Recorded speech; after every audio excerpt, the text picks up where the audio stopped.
On the road. Good evening, everyone, and welcome to the Winnetka Village Council regular meeting for September 5th, 2023. I'd like to call the meeting to order. Ask everybody in the room to please mute your cell phones or other electronic devices. And I'll ask the village manager to do a roll call for attendance. Thank you.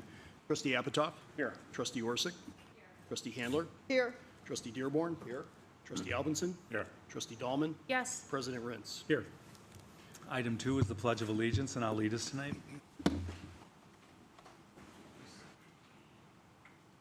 pledge allegiance to the flag of the United States of America and to the republic for which it stands, one nation, under God, indivisible, with liberty and justice for all.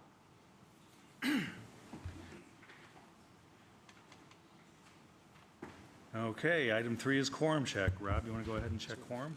Thank you. Next two meetings of September are the 12th and the 19th. Those both look okay? All right, and then the first meeting in October is the 3rd. All good? Okay. I think I'll be back in time, yes. Okay, let us know. Okay. Thank you.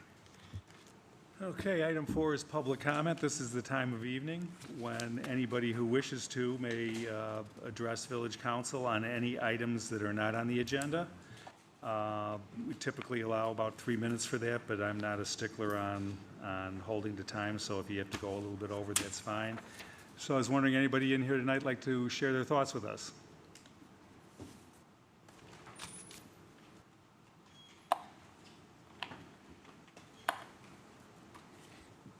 Hello, Ted Winnichenko.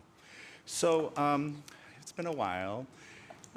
There's a lot of things I need to say. First, I'm gonna ask that when I'm talking that, without being specific, that members of the council don't snicker or laugh. If you have something to say, you can say it, but the last couple times I've said stuff, I'm the only one on camera, and I saw, for lack of words, smirking. And it's disrespectful and it's intrusive, and I think it leads to a culture where other village staff find it easier to, pattern their behaviors for some residents differently than for others. And then I also wanted to address the fact that a few meetings ago, there was a agenda item where public comment wasn't asked for, and it specifically was the attorney report, where the attorney spoke about the fact that the village, prevailed in its decision to close a meeting last December. And it was painted as, say, some great triumph for the village. But, really, if you read the decision, the decision basically just said that the village's belief that a lawsuit was imminent was reasonable. Now, the fact that no lawsuits have occurred and the village hasn't been named at anything, that's all after the fact. I would argue that it was pretty obvious that those weren't going to happen, but the Attorney General decided that was reasonable, and I accept that. But if the village is really interested in open government, then the village should release the transcripts of the 2 closed meetings that it held to determine, and it did determine, that it was going to give away the sidewalk by New Trier. Those meetings were closed pursuant to a exemption which allows closing meetings for setting the price for sale of a property. But it is clear, village emails show that staff had already determined that council had made a decision to sell that land. I've, asked the AG to look into this too, but probably because it's been so long ago, the village did such a good job in keeping that thing secret to avoid scrutiny from the public that time has passed, and you'll certainly win. Well, I shouldn't say certainly. There's a pretty good chance you're going to win, and that won't be required to be disclosed. But if you're really interested in being honest and open with the people here, you should make those meetings open so we can all see exactly what you talked about and how you made a decision to give away village land. And that brings me to the fact that that sidewalk was given away, although as the ordinance is written, you can still repeal it. It can be repealed. They did not pay in time. The fact that they've already paid now after the village informed them, after I asked why there was no 6th receipt, the village within hours went and found those people and got them to pay. The fact is that they didn't pay as required by the ordinance, and the village could, with a resolution, rescind it and reconsider this. Because I was driving my daughter to school today at New Trier. There are a ton of kids. Kids are being dropped off on the west side of the train tracks. There's kids everywhere. There was a child that was struck and grievously wounded by another child about 10 years ago. And I'll always wonder how much of that had to do with the fact that that sidewalk was taken away as an access point for children to avoid the busy streets of Winnetka and the one to the north, Sunset. We'll never know, but this council will know. You have the authority to repeal that ordinance and talk about it again and follow the oath that's on the wall here and look to make this a better place for all.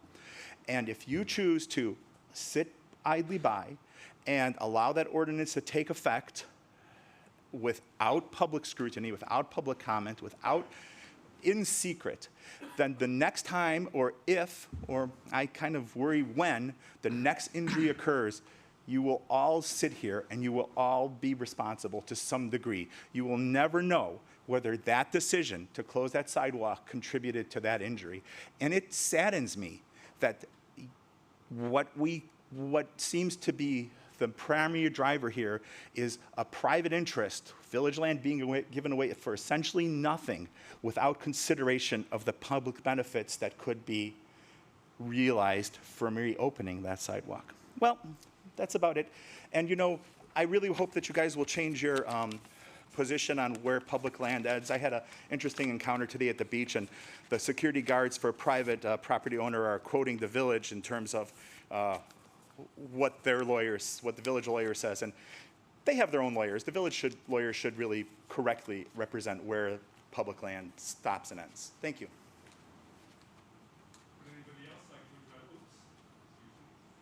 Would anybody else like to address council this evening?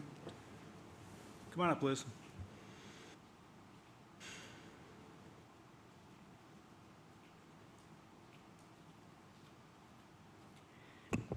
Hi, I'm Liz Kunkel. I'm wearing my Go Green Winnetka hat tonight. I'm going to, break protocol and just comment on two things on the agenda. Yay for solar. Thank you for solar. I came tonight for solar. I came tonight to thank you for solar. And I came to make public comment and thank the Cripes. Thank you for all you do for our village, and thank you specifically for what you do for the 9/11 Memorial. Thank you. Real quick, not coincidentally, Go Green Winnetka has a solar tour planned in Winnetka. It's on Saturday the 30th from 10 a.m. to 2 p.m. It's part of a larger statewide tour, the Illinois Solar Education Association tour. And we have currently, we have 3 houses, hopefully we'll have 4, but we'd like to just let you all know about it and encourage you to join us. It's 3 residences, including Mr. Winnichenko, who was an early adopter of solar in our village, and we're really grateful for him for doing that and being part of our yard tour and our solar tour. We have a couple other houses, people at different stages of the process specifically, so that anybody who has questions about how to get started with solar in Winnetka can find somebody who's sort of hopefully recently experienced that and can speak to it. And then real quick, we also, not coincidentally, but not specifically related to solar, Go Green Winnetka is hosting our 3rd fall native plant sale this coming Saturday from 9 to 11 a.m. in Indian Hill Park. It's all about just native plants, again, getting started, getting advanced. We have experts on hand to help you if you have questions. I just wanted to mention that. I have postcards somewhere, lost them between the car and here. If I can find them before the end of the meeting, I'll hand them out. But if not, check out our website, gogreenwinnetka.org. Thanks. Thanks, Liz. Would anybody else like to share thoughts with us this evening? Seeing none, I'll close public comment and we'll move forward with reports. First, trustees. We'll start with Tina. Any report? No report. Kirk? No report. Bob? No report. Kim? No report, but I did want to acknowledge and thank our village staff, particularly the Water and Electric Department, Public Works, and Engineering. Over the past couple of weeks, we've had some extremely hot days, which I know would be a challenge to just do day-to-day jobs, let alone make sure that services aren't interrupted, which I know can be a difficult thing. So I just wanted to acknowledge and thank all the crew. Thank you. Cool. Bridget? No report. Rob? No report. Okay. Village attorney? Excuse me, village manager? No report this evening, And thank you. village president, I do not have a report this evening. Item 6 is presentations. The first one, A, is the approval of the September 11th memorial flag planting on the green, presented by the Kripe family. In 2008, a tradition began to honor the victims of September 11th, 2001 terrorist attacks by placing American flags on the village green. This year marks the 22nd anniversary of the attacks. Our former trustee, Andy Kripe, and his family will present the request, and they're here to do so. Good to see you back in the room, Andy. Thank you. Turning it over to our family folks in Williams. Okay. First of all, I want to say thank you to the Village Council for having us here, and thank you to our first responders for supporting us every single time we did this. So since 2016, every year we've been planting 2,977 flags in front of the memorial at Village Green. Then the first time we did this, my older brother Henry was running it, and then it was my older brother Charlie, and now this year I'm asking permission from the Village Council to do this again. And thank you so much to each of you. And with help from members of our community and the first responders, we are able to get this done every year, so thank you. Thank you. Any questions or comments from council?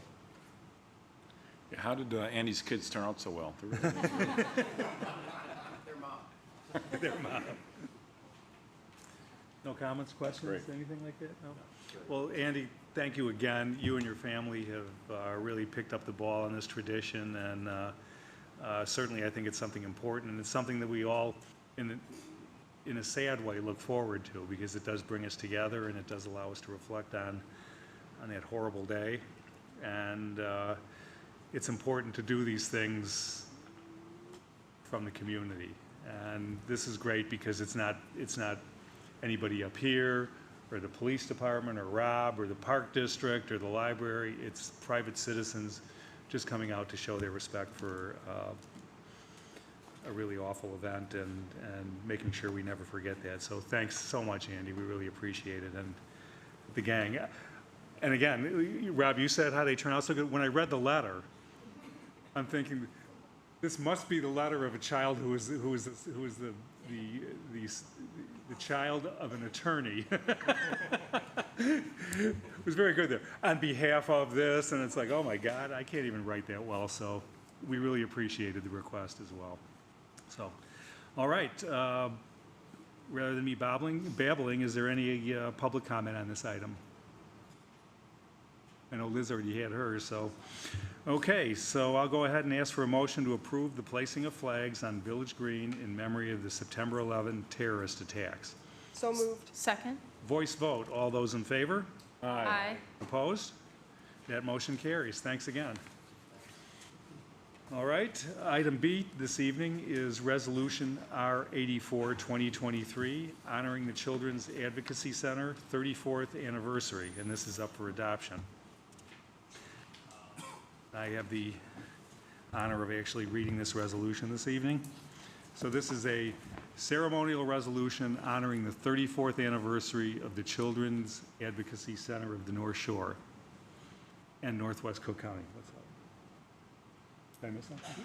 Okay. Whereas the Children's Advocacy Center of the North Shore and Northwest Cook County, CAC, was established 34 years ago in August 1989 with a mission to provide a comprehensive support and assistance to survivors of child abuse and other forms of violence and their families. And whereas the CAC operates in 38 municipalities across North and Northwest Cook County, including the village of Winnetka.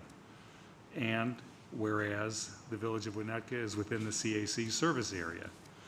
Whereas during the fiscal year 2023, the CAC demonstrated its unwavering commitment by assisting with 3 cases over 10 hours for residents of the village of Winnetka, providing them with essential services, support, and resources. And whereas the CAC has been a beacon of hope, compassion, and justice, tirelessly working to protect and advocate for the rights and well-beings of the children in our community, and whereas, this is a long one, folks, Over the past 3 decades, the CAC has played a vital role in raising awareness about child abuse prevention, providing counseling services, coordinating investigations, and collaborating with law enforcement, child protective services, medical and mental health professionals. And whereas the CAC has made a lasting impact on countless lives, offering a safe haven and support network for vulnerable children and promoting healing and resilience in the face of trauma. And whereas one former client said, "The Children's Advocacy Center provided a welcoming and safe environment for my child to share their experiences. The staff were exceptional in making the process as smooth as possible." And whereas another former client said, "The Children's Advocacy Center was a lifesaver during a difficult time. The staff were compassionate and understanding, making us feel supported every step of the way." And whereas the CAC has consistently demonstrated professionalism, dedication, and excellence in its work, earning the trust and admiration of the community. Now, therefore, be it resolved that the Village of Winnetka hereby recognizes and commends the CAC on its 34th anniversary and expresses gratitude for their unwavering commitment to the welfare of our community. And be it further resolved that the Village of Winnetka extends its heartfelt appreciation to the staff, volunteers, board members, and all those associated with the CAC for their tireless efforts, compassion, and the positive impact they have made on the lives of children and families throughout the years. And be it further resolved that a copy of the ceremonial resolution be presented to the Children's Advocacy Center of North and Northwest Cook County as a token of our deep appreciation and as a reminder of the profound gratitude and respect we hold for their remarkable events. So, would anybody like to comment or questions on this? Jump in? Seeing none? All right. Was there any public comment on this item? All right, seeing none. I'll ask for a motion to adopt resolution number R84, 2023. So moved. Voice vote. All those in favor? Aye. Opposed? That motion carries. Thank you. Okay, item 7 this evening is the establishment of the consent agenda. Does any trustee wish to remove any of the items on the consent agenda for a separate vote? Nobody here? Nobody there? May I have a motion to approve the final form of the consent agenda? Second. Voice vote. All those in favor? Aye. Opposed? Okay, that motion carries. We'll now move forward with the approval of the consent agenda, and I'll ask the village clerk to read the items on the agenda. Thank you. Approval of the Village Council minutes for July 18, 2023 regular meeting, August 1st, 2023 regular meeting, and August 15th, 2023 regular meeting. Approval of the warrant list dated August 1st, 2023 through August 15th, 2023 in the amount of $4,363,640.35. Resolution number R78, 2023, rejecting bids, waiving bidding requirements, and awarding a contract to WEG Transformers USA, LLC, for the purchase of one 1,500 kVA pad mount transformer. Resolution number R79, 2023, waiving bidding requirements and authorizing the purchase of 2 police vehicles for 2024. Resolution number R80, 2023, waiving competitive bidding and awarding a contract to Splains Glass Company for services related to window replacement at the electric plant. Resolution number R81, 2023, approving change order number 1 with ALAM Concrete Contractors Incorporated for the 2023 street rehabilitation and public improvement project. And resolution number R86, 2023, waiving competitive bidding and awarding a contract with Border States Industries Incorporated for the purchase of a 3-phase transformer. Great. Thank you. All right, may I have a motion to approve the consent agenda by omnibus vote? Roll call vote? Trustee Dahlman? Yes. Trustee Orsic? Yes. Trustee Handler? Yes, Trustee Dearborn? Trustee Alvinson? Yes. Trustee Apatow? Yes. That motion carries. Thank you. All right, moving forward, item 9 tonight is ordinances and resolutions. Item A is resolution number R82, 2023, waiving competitive bidding and approving a contract with the Progress Group Incorporated for services related to the repair of turbine generator number 6. Staff has uncovered a leak that is developed at the outboard end of turbine generator 6. continuing to worsen with each use of the generator, which we've been using a while now, right? That's correct. Council will consider authorizing funding for the repairs, and Water and Electric Director Brian Keys is here this evening to review this. Thank you for the introduction, and I think you just made my pitch. So we have a leak on turbine generator number 6. We have been using it. In fact, it's running right now as we speak. The oil leak has been getting progressively worse as we run the unit and requires cleanup after every operation. We had 2 companies come in and look at it that have done work at the plant before, the Progress Group and Power Services Group, and asked them to provide a proposal for the disassembly that President Rintz mentioned in his introductory remarks. They also have to reverse engineer the actual physical seal itself once they get it removed from the turbine generator end. The 2 cost estimates were $46,702 by the Progress Group and $61,200 by Power Services Group. Anticipating that we were going to need to make this, take an outage to do this, we've already requested an outage window with IMEA. We're required to give 45-day notice even when we're outside of the generating period. So we've already requested an outage window at the end of September.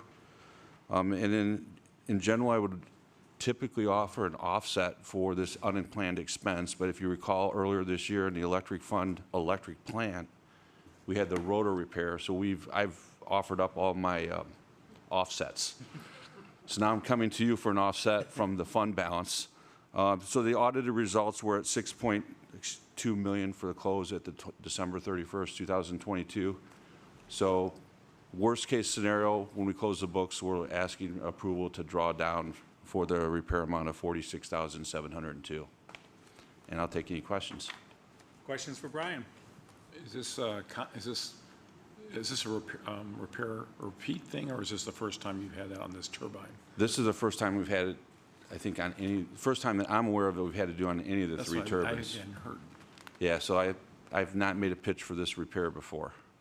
So is this like a freak thing, or is this? I think it's when you get to, when you're from 1948, you start to All right. have some things that need a little work. Got it. Others? So Brian, I'm trying to remember in the electric, the operating budget for the electric service, do we build in a contingency? I mean, you mentioned the offsets, there's no contingency. There's some contingencies on some items, but in this year's budget was most related to professional services, where I would need some outside expert or some legal services. There was no contracted services contingency in the electric fund budget. What you may be recalling in the water fund, we carried contractor resources for if we had more water main breaks than staff could handle, or we had service leaks. Okay, so I just to understand the budgeting here, and I understand you're good at offsetting, which is one of your talents, actually. I think you figure it out. But this is definitely an operating expense. Is there nowhere within the budget itself that we could take from some I contingency? personally think I don't need the to dip into the fund balance, because generally when we close the books out at the end of the year, I've never come close to being $47,000 from being over my budget for the electric fund. But because I didn't have specific items that I knew that I could, a line item or 1 or 2 items that are trending low, and some items have been trending higher due to supply chain and inflation, is I'm just taking a conservative approach after seeking advice from my financial advisor and asking if, just to make sure we're all in agreement that there is a potential that we could potentially go over by 47,000. Well, you have a track record of, working within the budget, so you're coming to us saying it's just not there this time. I accept that. And unfortunately, a prelude to what's coming is probably going to be another request before this month's over. Okay. Any other questions? The oil leak, is that something we have to disclose to IEPA? No, Is there a it's cleanup oil. It's issue? going on the turbine deck on the Okay. concrete floor. It's getting Okay. cleaned up and disposed of properly. So it's not, when I say an oil leak, it's not oil spraying out and running down the street or the parking lot. This is oil on a turbine deck, so it's like, the best way to say it would be equivalent to your car leaking oil in your garage. But still, it can add up if we don't take care of it, But right?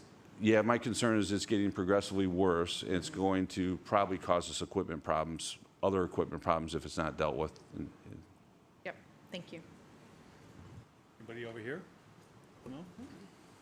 Okay, public comment. Would anybody like to speak to this item? Seeing none, we'll bring it back up here. Any last thoughts? Seeing nothing? All right, I'll just go ahead and ask for a motion to adopt resolution number R82, 2023. So moved. Second? Roll call vote. Trustee Dearborn? Yes. Trustee Tallman? Yes. Trustee Apitoff? Yes. Trustee Orsick? Yes. Trustee Handler? Yes, Trustee Albinson? Yes. That motion carries. Thank Thank you. you. Might as well stay there, Brian. Next one is resolution number R85, 2023, approving a contract with Dominion Lighting and Solar for the design and installation of a solar photovoltaic array. Council consider approving the installation of solar panels at the village yards. And, oh, I guess you're not going to stay there. I should read my agenda closer before I come in. We have a special guest tonight. Assistant Water and Electric Director Nick Narhi is here to review. Hi, Nick. Well, Chris, thank you, Council, and thank you, President Rentz, for the opportunity tonight. So as you mentioned, the water fund budget contains funding for a solar photovoltaic PV array at the village yards, or just in the village in general. We looked at some other sites, the power plant, other publicly available property. The yards is a good opportunity because it's a southern-facing roof. It has no tree coverage, so it's a really good candidate for a solar array in terms of production. If you look on page 103 of your agenda packet, you'll actually see a mock-up of what it's projected to look like on the roof. You'll see it here in all its glory.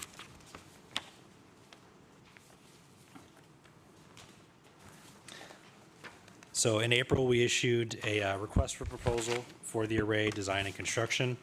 We only received one proposal from Dominion Lighting and Solar in the amount of $44,653.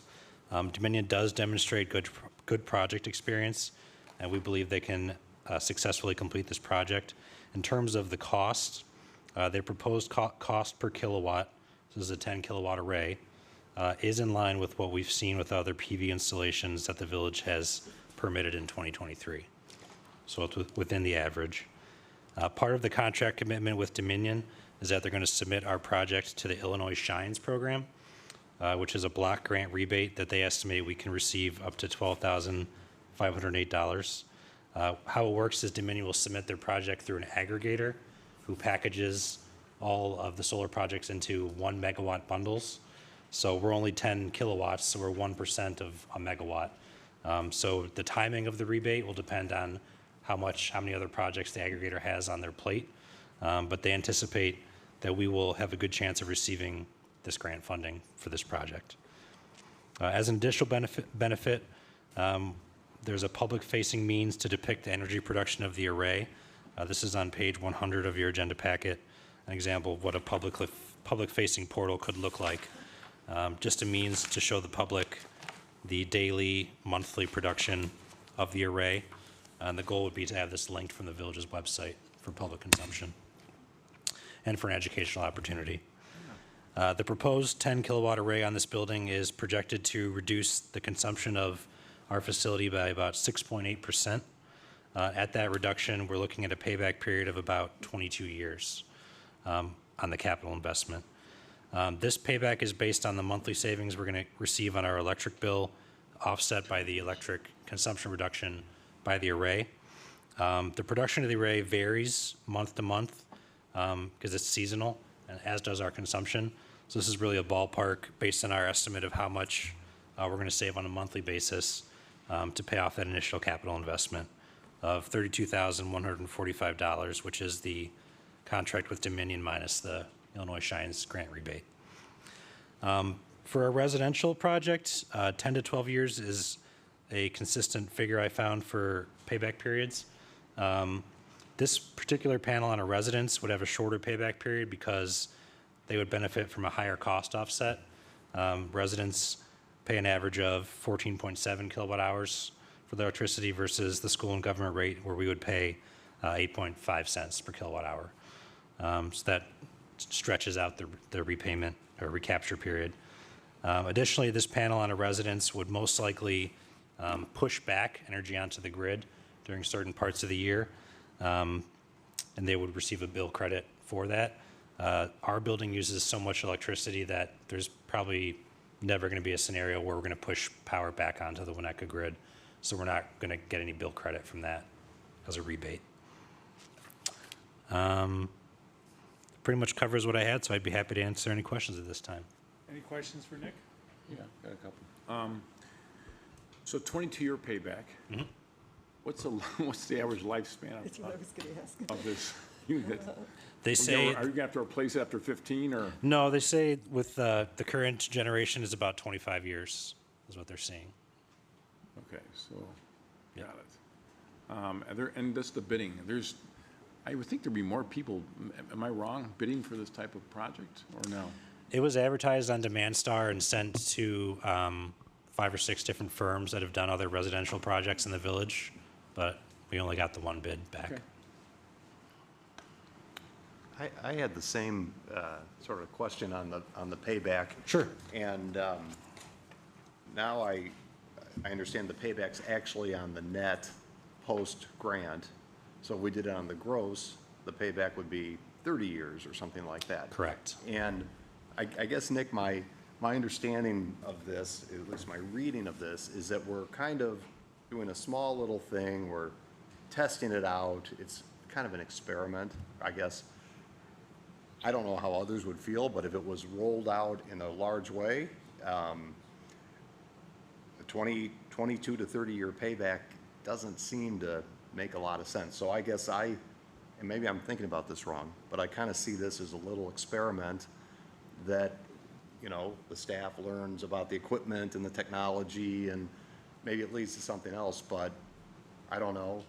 Our solar experts in the back there, Ted and Liz, might have a view on this, but my guess is it doesn't make a lot of economic sense at 22 to 30-year payback. I don't know how you guys are looking at this, I guess, is part of my question here. Are you viewing it as an experiment, a small experiment? So the bid actually solicited multiple different sizes. The numbers came in a little higher than we anticipated, so we were possibly going to do a larger array. The roof can support up to 30 kilowatts, just based on the size of the roof. I see. So there is the potential at a later date, if the village would choose to expand it, you'd have to change the size of the actual inverter that changes it from DC to AC. But if you look at the blueprint, the footprint that's proposed, it's a relatively small amount of the roof. So there is room for expansion if so chose. I guess that's a question for another day. Right. What makes sense on something like this? I think what you're saying, Rob, is would have thought the technology was further along, there's more supply, there's, that it would make more economic sense. I don't know. Brian, how do you feel about this? You see it out there in the industry. So this is one where collectively we've gotten signals from the community and to some extent the council about a sustainability component to what the village staff does. So purely economics, yeah, I'd rather be pitching a 3-year payback. Yeah. The price of the panels are not going to get you a 3-year payback. And even if we did a whole roof, it's not a 3-year payback because the cost to implement is higher. So we advance it because we will likely get the Illinois Shines grant, but you can't get it unless you build the project. So it's not like we can wait and see if we get a grant. We have to make the case, install it to get those funds. The piece about this is, one, we're going through what we're asking our residents to go through, which is to try to construct a solar panel and learning some things along the way. 2 is we build in, hopeful that the schools can use some component that, while Ted's been very helpful in sharing stuff about his solar panel and production, this site would have information that can be used for an educational purpose. So we've tried to make it more than just a financial decision, saying, it's lowering our utility bill.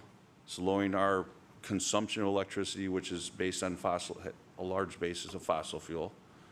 So there's that component of it, but we're also creating an awareness and promoting it so they can get information.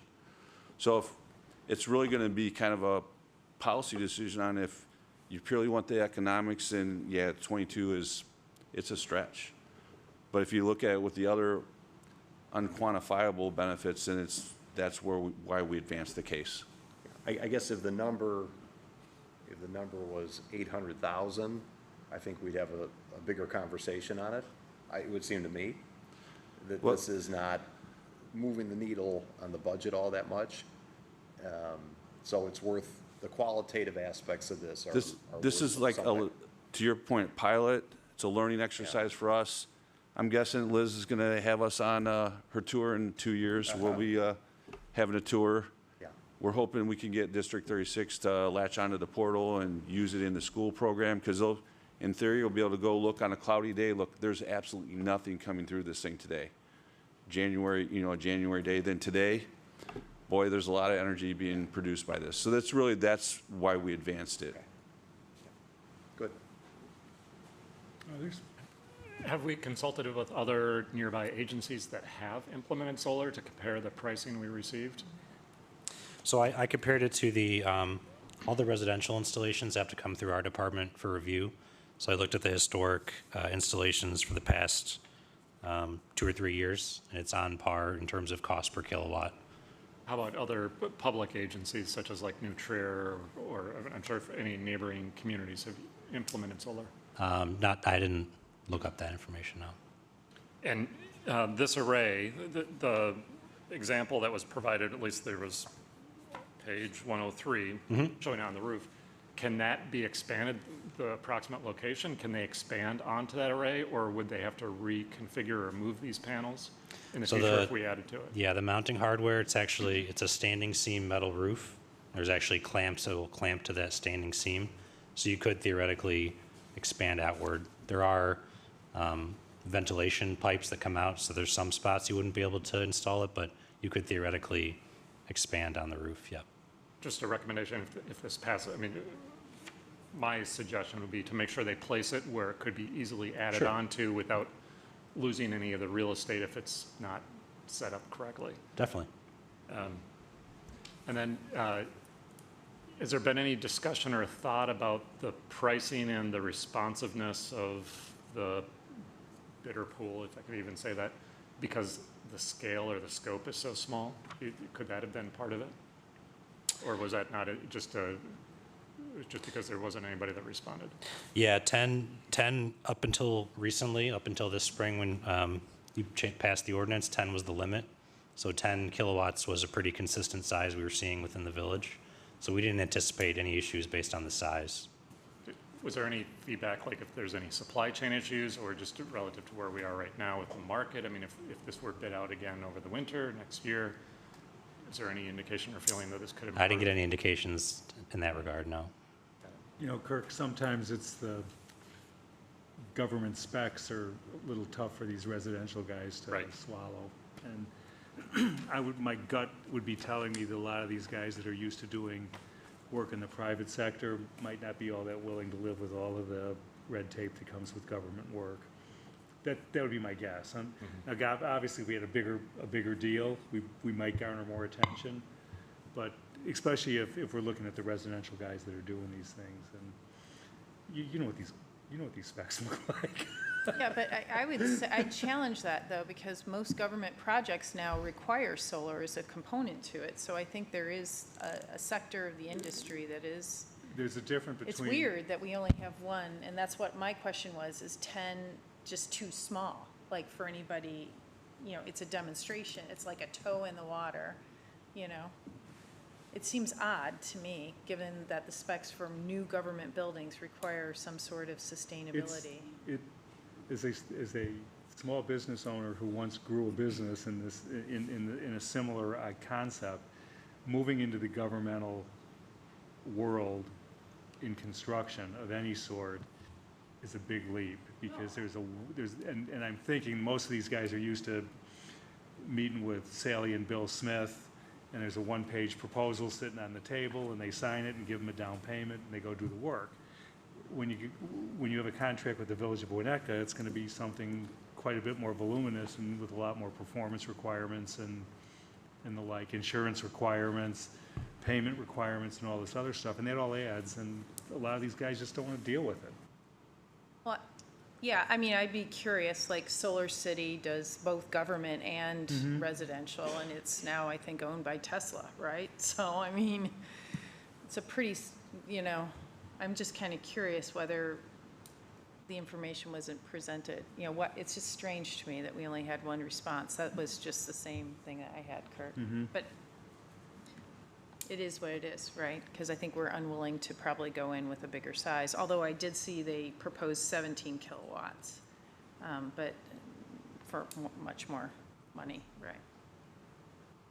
That was my only concern. Others? Huh? Yeah, I guess so. Like morphing into. You have comments but no questions? Okay. Let's do the public comment then, so then you guys can talk amongst yourselves. Do we have any public comment on this item?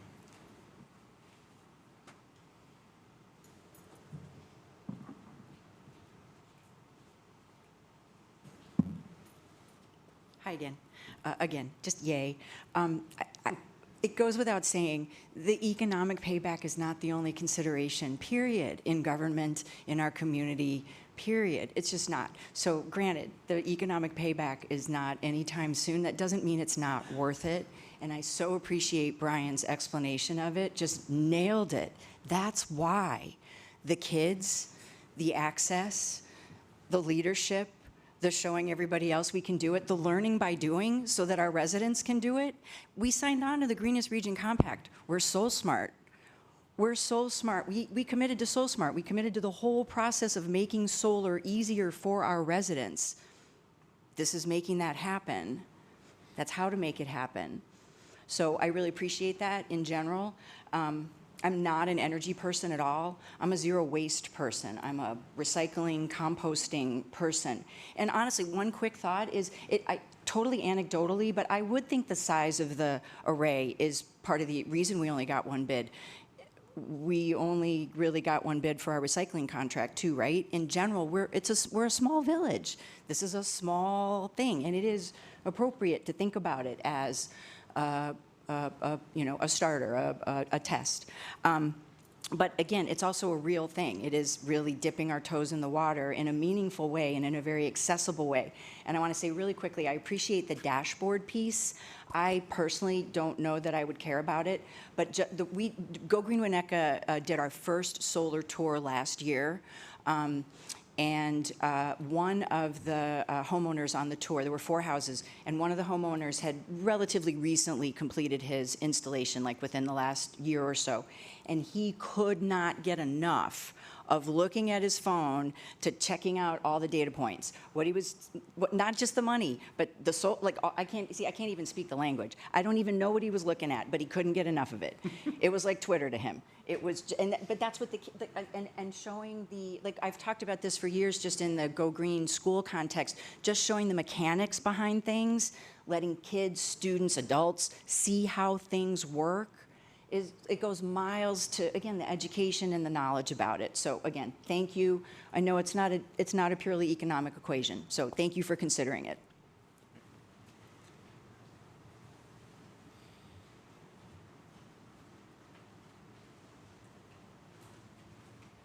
Hello, Ted Winnichenko.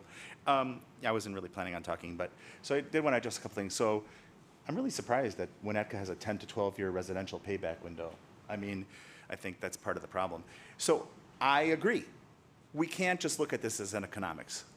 The world is burning, and we sit here and talk about all the things we should do, but then we all stop doing them because, it costs too much. And I'm not at all surprised that one person for a 10 kilowatt array. It's tiny, And just so you guys know, I don't just complain to you. I'm complaining to New Trier, which a year ago paid almost $4 million for a 1 megawatt array, but Stevenson 2 years ago paid $1.4 million. So explain that to me. That's a whole nother story. It has nothing to do with you guys. But this is a small project. I think it's great as a start. I think it should be approved. And I think that the idea of focusing so heavily on economics is what has gotten us here. I mean, we can just keep burning oil. It's cheap, right? The U.S. is getting more shale oil than ever. I mean, it's cheap, relatively speaking. But is that what we want to leave behind as a legacy? And for years, I've been arguing it shouldn't be. And so to branch out, I'm surprised to hear 10 to 12 years for a Winnetka resident for payback. We don't do retail, we don't do net metering. My payback window was longer, not much, or actually, well, for a lot of reasons, it actually is already payback. But anyway, but I just think that we should be, all these things, we should be thinking about more than just the economics, but what kind of legacy we want to leave. And so I would hope that you guys say yes, which I think you will. Anyone else like to speak? Okay, seeing none, we'll bring it back up, and now you guys can talk. Go ahead, Bridget. I think from an economic perspective, it sounds like it's even Steven, like over 25 years. But it's been in the works that we do start doing things like this for a long time. The 2040 plan has a whole area about trying to put this in, and everything that Liz and Ted said is the same thing that I think. And I don't think there's any question that we should get started with trying these kinds of things, whether or not it pays back, you know, in 5 years, 10 years, or 25 years. It's not a terribly large expense, and there will be a lot of benefits. And we've gotten a long way with our kids seeing things and then just going to the next level doing them. Like, you know, we had the early composting, thanks to Liz. And then it became normal for our kids. So when they go places and they see composting, they don't even think about it. And when they don't see it, they ask. So if we're never showing them what you're supposed to do, they're not going to know, and they're going to grow up and say, oh, we never did that, or we don't do that, or it's expensive. And if we show them and they see it and it becomes normal, eventually it'll be more cost effective and it'll just be a normal thing to do. So I'm in favor. Go ahead, Rob. Couple things. Yeah, no, I mean, emotionally, it makes sense. I know it's not all about the economics, but we are stewards of tax dollars. So it does make, comes down to economics as well. One question back to you all, which is, over 25 years, what is the maintenance on these things? Because right now, I get the economics, but if it's in 10 years, we're gonna need to spend $20,000 to fix stuff. Is there any type of history on this?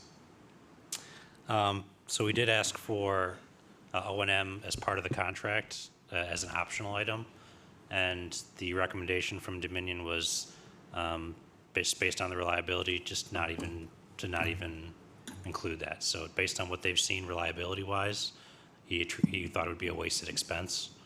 So from what I'm gathering, just based on the way technology has advanced, the reliability has gotten to the point where the maintenance expense should be relatively low. Keep his home phone number. The other part is, I think we'll know, obviously, I think this is a good test, and I think we'll know in long before 20 years what the technology is going to do. If it'll be cheaper, if it'll be what the payback will be. So I think it's a good experiment to do it, so, okay. Kim? Well, of course, my first question was about payback that I was going to ask. And I, for the record, I think to Rob's point, we'd be irresponsible if we didn't ask those questions about payback and finances, but then that's just one element. I think this is a great idea to look at it as a test experiment and a learning experience, so I would be supportive of it. Anybody down here? Real quick here, I agree. And, but I will say that if this was a private homeowner and they were putting in a solar array on their $1 million home or whatever, and it had a 22-year payback, my guess is that most homeowners, Ted, even you, might back away and say, does that make sense? So, you know, what's the number? Is it 30 years okay, 40 years okay? I mean, we have to look at that. And so I guess we can't completely separate our public hat from our personal hat, so I think we have to look at the underlying financials of it, but it's a small project. There are qualitative benefits to it that Brian, you articulated well, and so we should do this, but again, I feel like if it was $1.5 million project with this kind of payback, we'd have a deeper conversation, I think. Yeah, personally. Bob, for me, it's because the absolute dollars are quite modest. They are, But yes. what makes me okay with this. I agree. Yeah. I agree. So my reaction, thinking about this really for the first time formally, aside from being a fan of solar and wishing we could find every available sunny spot in the village and go all solar, was a little like, this is it? This is all we're doing? I mean, part of me wants to say, if we're going to do it, let's go big and let's cover the whole roof. I mean, if we're just doing a test, I don't question negative way, but I'm wondering what's the validity of doing a small test, like a couple of panels on this roof versus doing the whole roof as a real test? Like, let's commit. And I have a feeling as a society and as a community, we are committed.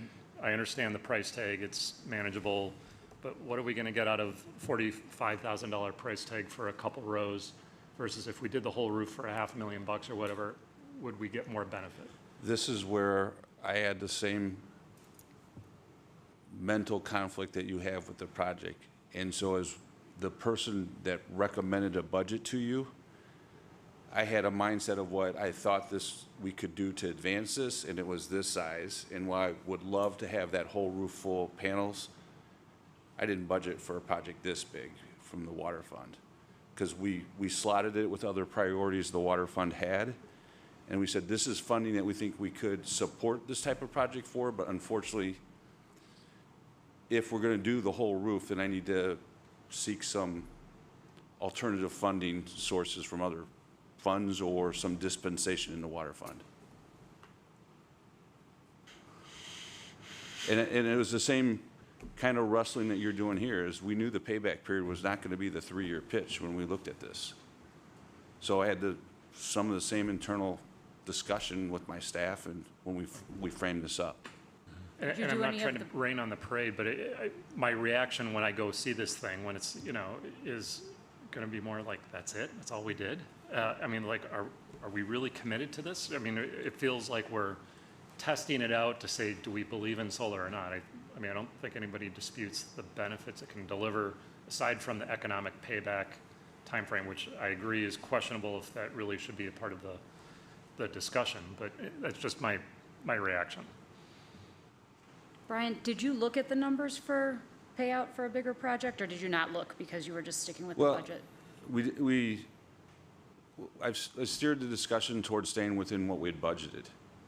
And it's even with the Illinois, I mean,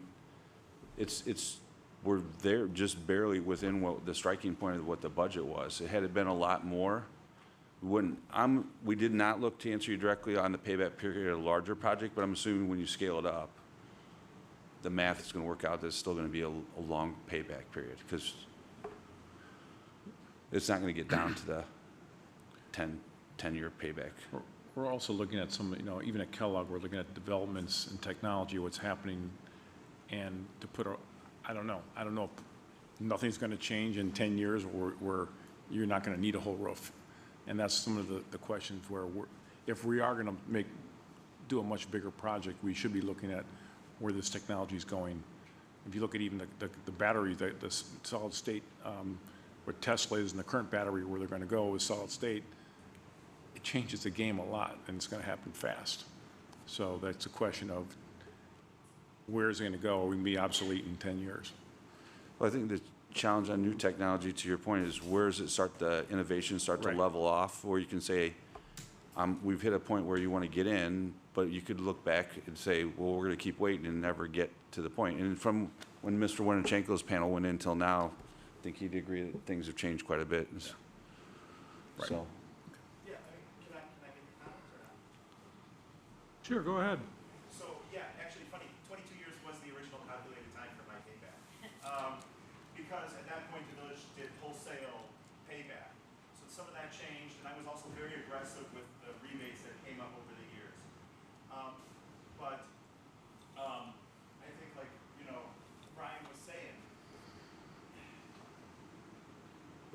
my panels now, 10 years, 11 years, 12 years on, are clearly not cutting edge, but they have withstood the test of time. I've had essentially zero in terms of upkeep on them. I've had a minor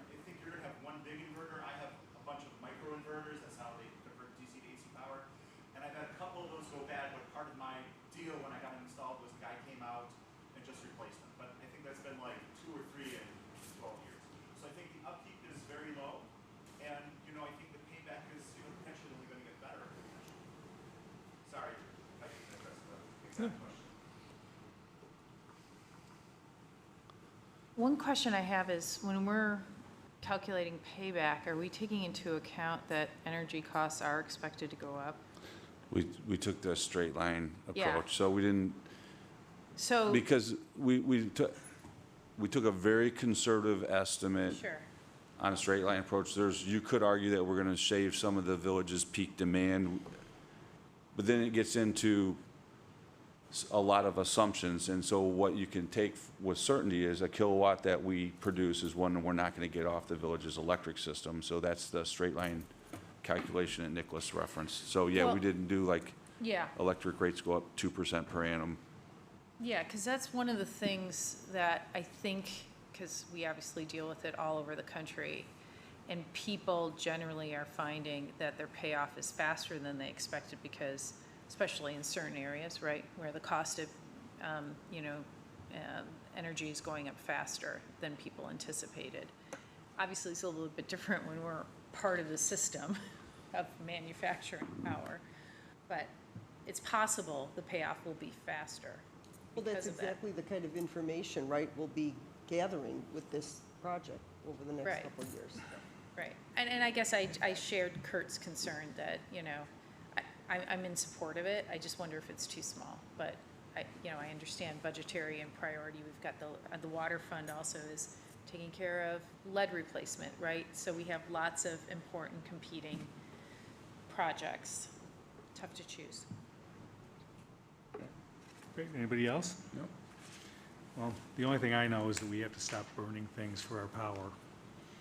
And this is a way not to burn something to get electricity.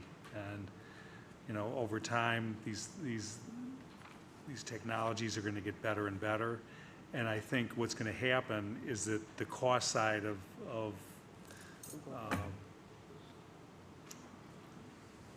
like coal and oil and all these other sources are going to end up going up higher and higher and higher and higher. And the nice thing about this is once it's in, it's in. So you've locked yourself in at that point. And we've already heard from a practitioner that the maintenance, at least on small arrays, seems to be pretty minimal. So it is a one big-time initial investment with very little going back into it after a long period of time. The bottom line is, we make power.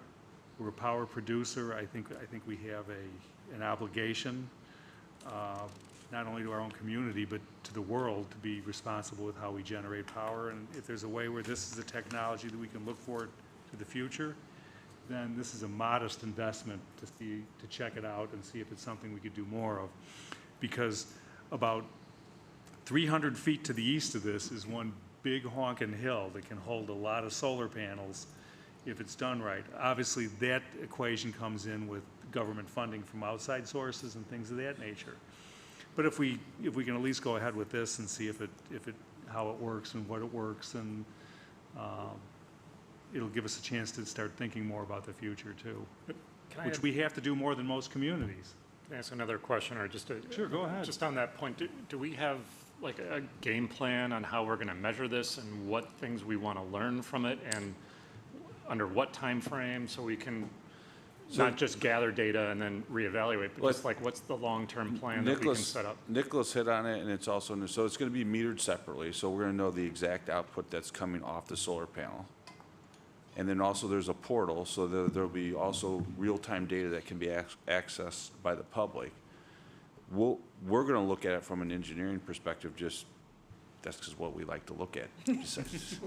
But I think once it's in place, I envision having that opportunity to communicate it to District 36 and say, this is a science module that you have, instead of asking Ted to give us the data to do an analysis on, they can go in and get their own, it's public information. It'll be available to them for like a science class project.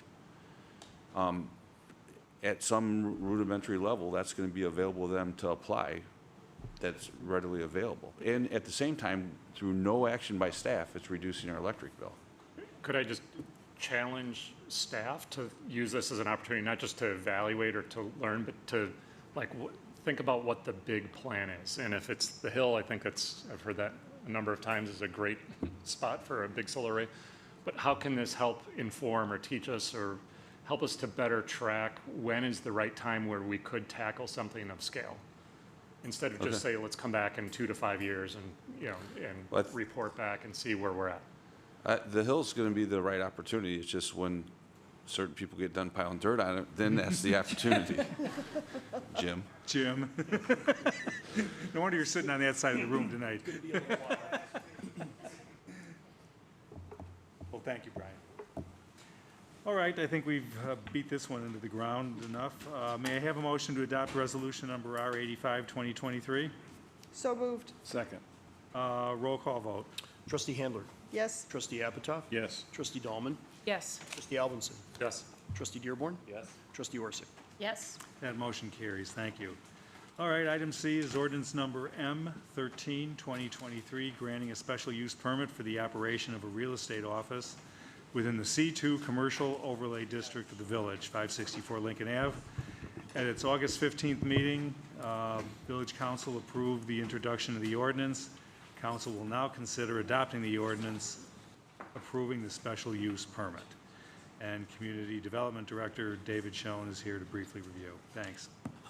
Good evening. Just one thing I'll note and then be available for any questions is at the August meeting, a representative of the property owner was present and provided a history of their leasing efforts for this space. They're not able to be here this evening, so they did provide in writing a summary of what they presented, and that was included in your packet. I just wanted to make sure you were aware of that. The applicant is here again this evening, and I'd be happy to answer any questions you may have. Questions? I have just one question. It looks like they're going to be looking for a retail vendor to be in the front space, but that in the meantime, it can be a Compass boutique. And I just want to. You weren't here last week. I know I wasn't. You snooze, you lose. I know. No, that's fine. What you came up with is fine. I'm just asking, how are they going to find the retail vendor? And I can let them explain, but they've been in contact with a couple of different vendors. There appears that there's one, at least that they reported at the last meeting, that they've been in serious conversations with.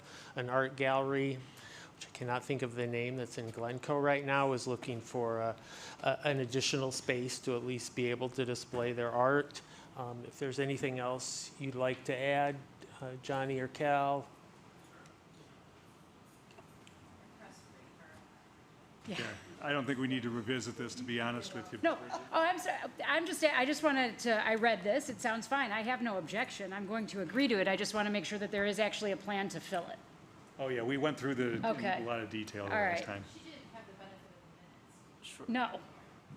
So, but anyway, Chris doesn't want to waste the time. Are you looking for someone? That's what I want to know. We are. We're planning to move forward with the Ann Lux Gallery, as mentioned at last meeting. So we are continuing to work with Ann. We met with her on site last week and planning initial preparations for the gallery on site. You're welcome. Anybody else? Ask for comments if you don't want comments or questions. Well, we had all the questions last time. I thought I was doing a good job not putting this on the consent. Does anybody else want to speak on this? Okay, any public comment?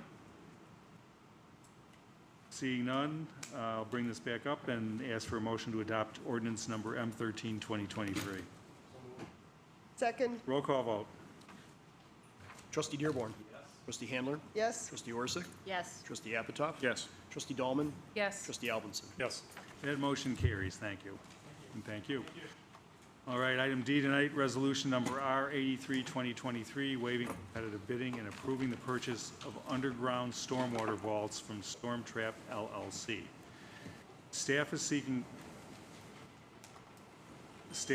approval for the purchase of an underground stormwater vault system at Crow Island School and the Crow Island Woods as part of the village's stormwater improvement project. And our engineering director, Jim Bernal, is here tonight to review that. Take it away, Jim. Thank you, President Rentz. Make sure I get this started here for you. Okay, so as President Rentz had said, this agenda item here is for the early purchase of next it's part of our stormwater vault system. It's not solar, but it's still good for us. With this, I'll give you a little bit of a background here. So as the, oops, there we go. This image here sort of shows the site. This is just to remind everybody where this site is located at. This is very similar. This request is very similar to what staff made in the past for the North of Willow project. The procurement of these underground vault systems takes some time, and then they have to be stored and then delivered sequentially in order to make sure that when construction commences, it's completed in a quick, timely manner so there's the least amount of impact to the residents. As you saw with the North of Willow project, the sequence worked out well. The underground vault system, which was a dual system that was installed quite quickly, it was faster than we anticipated. Our goal is to continue that as well. So this image sort of shows you the site location in the general format. It's split between the Crow Island Woods location and the Crow Island School location at the south end of the school. This agreement was per the 2 IGAs that we had with the Winnetka Park District and then also with the District 36 that allowed for the installation of this vault system. So to kind of put it into perspective here for the request tonight, this image here is the original layout. As you can see here, it went on the Crow Island Woods site, extended a little bit past the south end of Mount Pleasant. It also went all the way up to Glendale and kind of up to the north to kind of go around some of their original concept plans. So just to put this into perspective, this was the original concept that was developed. And at that time, it provided about 10.8 acre-feet of underground vault storage system. So after a lot of discussions with District 36 and with the Park District, the overall vault system was actually reduced in size. It didn't reduce the intent of what the stormwater project is. We're still getting all of our volume, but they greatly reduced their proposed improvements to the Crow Island site. And in doing so, we didn't have to provide them the additional stormwater capacity that was, or detention system that was required as part of their permit to MWRD. So the system that went farther up Glendale has been reduced. The overall width has been brought down to something more manageable. We still get the benefit of the conveyance portion, the water quality component, but the amount of detention that we have to provide them is a lot lower. So this is the new revised scope that you see here. And as part of this, you'll see a small portion of it comes out the east end, and then a little starts to go up Mount Pleasant. That's where that phase of construction stops for us until we start to get more into the conveyance for the other phases. So just a quick overview of some of the funding and some of the project highlights. So the original proposal that was prepared in 2019, it seems so long ago, but it really wasn't. It was going to provide those 11-foot deep double trap storm vault system. And basically what it is, it provides a sump system to get the water quality component, the sediment that's coming from the east to west. The original study was going to provide 10.8 acre feet. And then the original estimate back in 2019 was 1.885 million for that original design that you had seen. Move forward to 2023. And after discussions with District 36, this was modified. Again, they have a smaller building footprint. There's a reduced requirement for detention volume. The revised storage capacity now is at 7.92 acre feet. We're still installing those 11 double trap systems. We're still getting the water quality benefits out of it. But the revised proposal, in working with the vendor, we were able to reduce it down to 1.881 million. Now, it seems very close in price, and let me explain why. So since 2019, as you've all seen every year when I come back and ask for additional funding for stormwater, there's been a lot of increases in manual labor, in products, in materials. This just sort of highlights those increases. Freight, there's been a 30% increase. Cement has gone up, stone, precast. The reinforcement that goes inside these systems, there's been a substantial increase. Because of our working relationship with Stormtrap, the success of the first project, staff was able to negotiate with them to keep us within our budget that the community has seen. So even though there's been these substantial increases, they were willing to reduce their profit, but stay within our budget. They knew that was super critical for us. So we were able to even negotiate it down about 4,000 less than we originally anticipated all the way back in 2019. So with that, construction is anticipated to begin with the approval of the purchase of the Stormtrap tonight. We're anticipating starting construction in March of next year. This will provide us a 6-month window for this to be, the purchase order to be completed, for the final design to be completed, for them to start to mass produce and store. Last year, I took a ride all the way out to their plant in Western Illinois to actually see the production of it and where they're storing it at. It takes up a lot of site, a lot of real estate. So keeping it there for a long period of time can be an issue. It's worked out great for us. We're in the queue already, so with the approval, we should be able to get moving forward with that. So this evening, we're seeking your recommendation or approval to consider adopting resolution number R83, 2023. This will be approving the purchase of the underground storm vault systems with storm trap for the facilities located on the Crow Island Woods site and Crow Island School for an amount not to exceed $1,881,000. And with that, I'd be happy to answer any questions that you might have. Questions for Jim? Sure. Well, the increases are breathtaking. I mean, it looks like the COVID gouging isn't finished in certain areas. That's 7.93, so obviously it's substantial enough to do the job in that space. Correct. Even though it's reduced. That's correct. So were we thinking too much, too big to start, or we just needed to fit it within the parameters of the space now? No, it was reduced down after we saw the final That's design. Great. So we sized it accordingly. How big is that compared to the ones on the Duke Childs Field? And I would probably say, if you had to look at scope-wise, it was probably about the same size as Little Duke, and maybe a little piece of the conveyance going to Duke Childs, the big one. So it's not as large as the Duke Childs. That's by far the largest one that we had. I figured, But it's still sizable. it's about, it's a little bit bigger than Little Duke. Okay, thanks.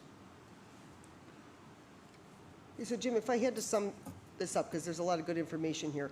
We had planned on this but at a larger scale, but once you saw the final plan, we were able to scale it down.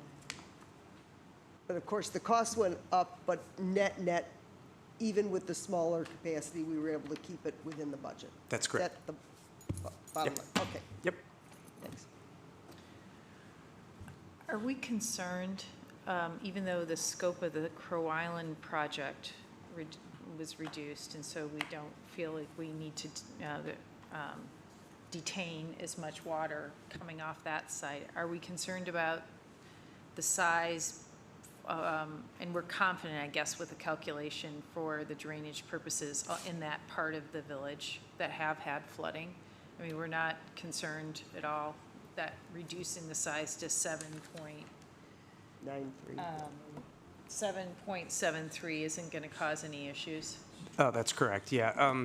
As part of the overall design, when you looked at the original build-out of the school district, the amount of detention was quite large. Okay. So what we've done is Strand has modeled this stormwater conveyance.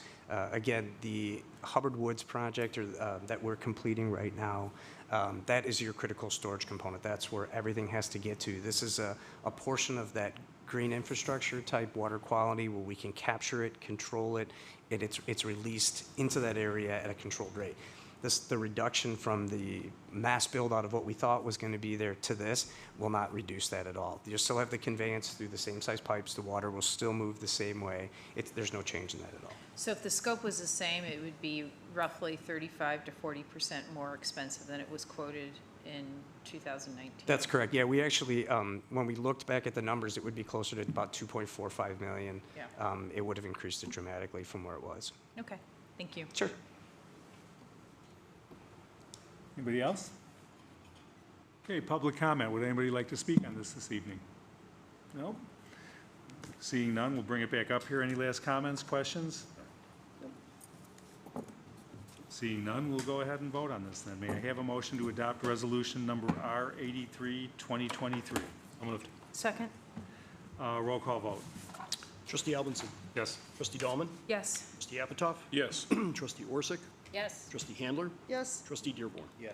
That motion carries. Thank you. All right, moving along. Item 9, old business. There's none. New business, none. And appointments. Tonight, I'd like to request that we appoint Louis Zoransky as a non-voting student member on the Land Preservation Commission, and his term will expire on August 5th, 2024. May I have a motion to appoint Louis Zoransky to the Landmark Preservation Commission. So moved. Second? Voice vote, all those in favor? Aye. Aye. Opposed? That motion carries. And Louis, thank you for joining us. We really appreciate it. Thank you. Congratulations.